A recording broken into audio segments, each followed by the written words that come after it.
wasaaradda caafimaadka Puntland ayaa maanta waxa ay daafurtay ololaha ka hortagga cudurka dabaysha waxaana ka soo qayb galay munaasabadda daafurka mas'uuliyiinta wasaaradda caafimaadka Puntland iyo qaar ka mid ah hay'adaha la shaqeeya wasaaradda caafimaadka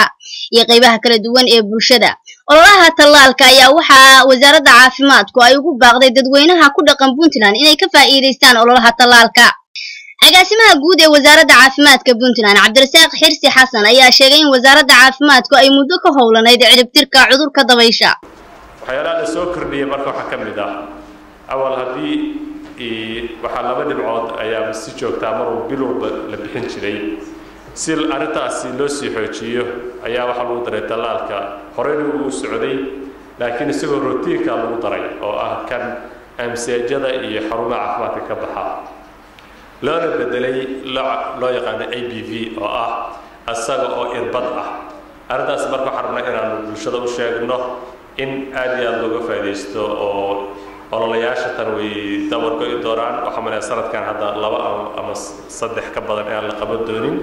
laakiin waxa rabnaa in la xoojiyo protein API-da oo ah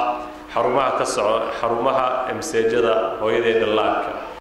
wasiir ku-xigeenka wasaaradda caafimaadka Puntland Marwo Aamine Maxamed Cabdullaahi ayaa ugu baaqday hooyooyinka ku dhaqan gudaha Puntland inay ka faa'iideystaan ololahan dabaysha ee wasaaraddu bilowday. maanta tallaalka cudurka booliyada saad la wada socotaanba barnaamijkani waa barnaamij muddo badan soconayay waqti badan soconaya soo qaatay insha Allah waxaan rajaynaynaa in ay booliyadaasi noqoto dhamaad ay ku dhawaato waayo waqtigii hore halka ay joogtay iyo maanta halka ay marayso laba isu dhow maaha wax badan ba ay soo noqnoqoto hore laakiin muddo hadda laga joogo 2 sano oo dhow hadda waxaad moodaa inaan wax keesaan qaban insha Allah waxaan rajaynaynaa inaan dibna aanay u soo noqon waxaan kaliya aan kula dardaarmiyaa waalidiinta waxay tahay inay ku dadaalaan cunugooda faradhaqa iyo nadaafadda wax kasta nadaafadda ayaa muhiimka ah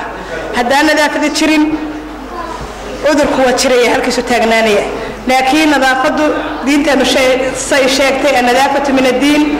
nadaafaddu waa shay kamida iimaanka marka waxa muhiimadu tahay in lagu dadaalo nadaafadda ilmihii marka uu wax cunayo cuntada ka hor cuntada kadib mar walba hadii faraha loo ilaasho insha Allah bidmillaah kariim cudurrada tan keena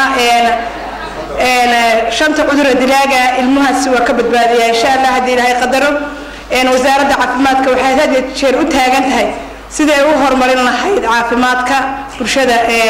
reer Puntland insha Allah bidmillaah kariim waxaan rajaynaynaa inay wasaaradda caafimaadka aad moodaa inay ku guuleysatay wax badan oo tallaalka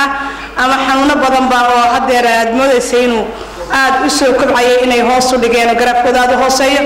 sida cudurrada TB-da malaariyada cudurro badan oo dilaaya ay aad ula dagaalameen oo la tacaalay. Bishaara Cabduul Garaase, Kalsan TV, Garowe.